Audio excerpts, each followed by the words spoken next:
o Nelson foi engraçado, porque eu tinha um pouco daquela impressão do brasileiro de longe, né, do Nelson. Né, o Nelson, é, né, fala um monte de coisa e não tem, né, parece sem controle do que fala e que quer chocar e que quer causar. Então eu tinha uma impressão dele assim, não tinha uma impressão boa. E aí eu conheci ele num voo que eu comentei, eu falei: "Putz, que dor de cabeça", e ele estava no corredor do outro lado com o Nelsinho e disse: "Ah, tu tá com dor de cabeça? Espera aí que eu tenho uma Neosaldina". E aí ele se levantou, pegou a Neosaldina, ele falou: "Toma 2 que melhora". Foi super gentil, né. Eu falei: "Putz, cara é legal".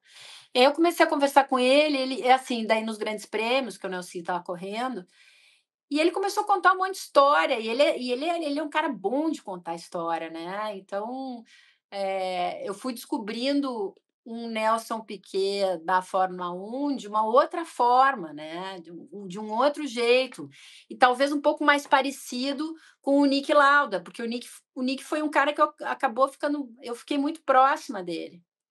E ele foi um dos caras, assim, mais generosos comigo quando eu cheguei na Fórmula 1. Ele me explicava muita coisa, ele era minha referência para muita informação que eu descobria, eu ia perguntar para ele se era bobagem ou não, ou se com quem que eu devia falar, ou sei lá.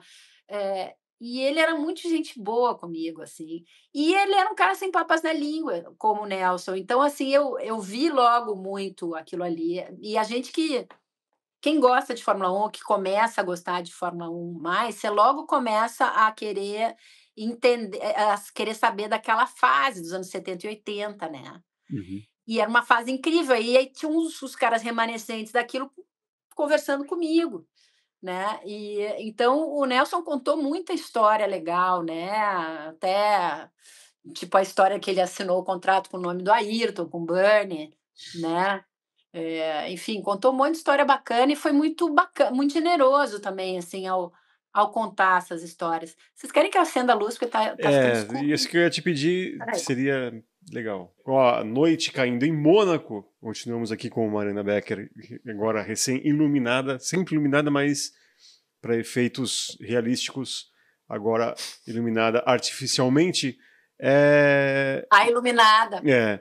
Mari, eu falei, eu prometi no início do nosso papo, mas como que é o dia a dia aí em Mônaco, né? Essa história que o pessoal fala que você vai comprar um pão na padaria, pode encontrar o Leclerc que é real, né? Quem que no dia a dia aí também que você já tem uma amizade, não necessariamente de paddock, mas de encontrar, vira e mexe, tá aí no mesmo bairro aí da sua residência. Na verdade, Mônaco é um bairro, É, né. né? Mônaco é muito pequenininho, então, assim, você acaba encontrando as pessoas. Eu não sou amiga, assim, né, não, mas aí encontra, às vezes encontra, assim, tipo, eu encontrava mais, assim, tipo, no Felipe estava aqui, massa, Massa. às vezes, tipo, né, aniversário do Felipe, né, encontrava o Ricardo, foi lá que eu descobri a história do brigadeiro do Ricardo. Aí, às vezes, né, os guris, eles todos pedalam.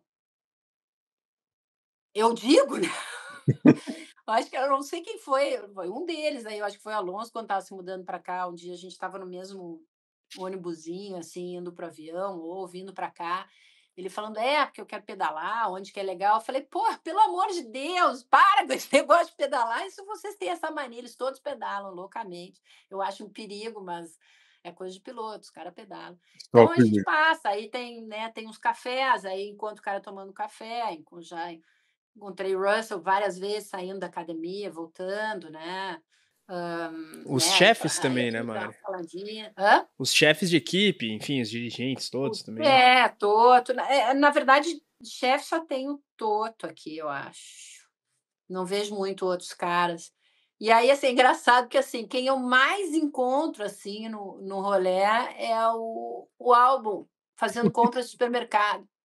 Então a gente sempre se encontra, eu falo: "Porra, é só você que faz compras na sua casa", estão os 2 de cestinha, assim, indo fazer compra.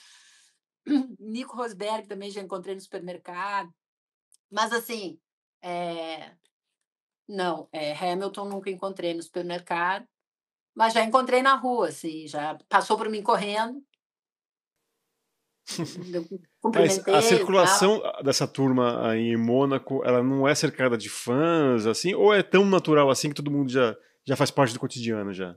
Eu acho que quem, assim, no geral, quem mora aqui e tal, eles têm uma vida bem mais tranquila do que eles teriam em qualquer outro lugar, a não ser que morassem nos Estados Unidos, assim, né? Em que eles não são tão. Eles são conhecidos, mas não são tanto. Eu notei que depois do advento Netflix, Uhum. Drive for Survive, como tem assim muito mais galera jovem, daí tem mais fã. Antes os guris andavam por aqui, os guris. Os guris. Antes esses pilotos andavam por aqui assim, raramente eles eram abordados ou quando era uma vez ou outra. Agora, como tem muito mais a molecada, tem assim, por exemplo, o Hamilton, ele não tem mais a tranquilidade que ele tinha antes de sair, eu acho, sabe? Então, eu vejo assim, às vezes eu nunca vi isso acontecer, mas eu já vi assim na internet o cara chegar de moto, né, num lugar aqui, e daí tem um monte de moleque em volta, né? É, mas eu vejo direto, assim, de manhã cedo, os caras correndo, ou então é isso que eu falei, né, num café, ou saindo da academia. Teve uma vez Vida, assim, né, de uma certa normalidade, assim, que eles têm. Teve uma vez que o Charles Leclerc pediu nas redes sociais que o pessoal Pô, deixasse de ficar na porta da casa dele. é porque alguém falou onde ele mora, né? Ah, tá. Sacanagem. Alguém falou onde ele mora, mas não sei quem foi ou de que forma que foi. E Foi o aí Hamilton os ou o fãs iam Sainz. lá e batiam na porta do cara. Imagina. Aí não, né? Imagina. O cara tá em casa, sei lá eu, com aquela roupa que a gente põe assim né? Aquele moletom furado, um dedão para fora da meia, a meia caindo. Não, o Leclerc, eu não consigo imaginar o Leclerc assim, mas enfim, você tá lá mulamba em Difícil. casa, né? E aí abre a porta, tem um cara, oi,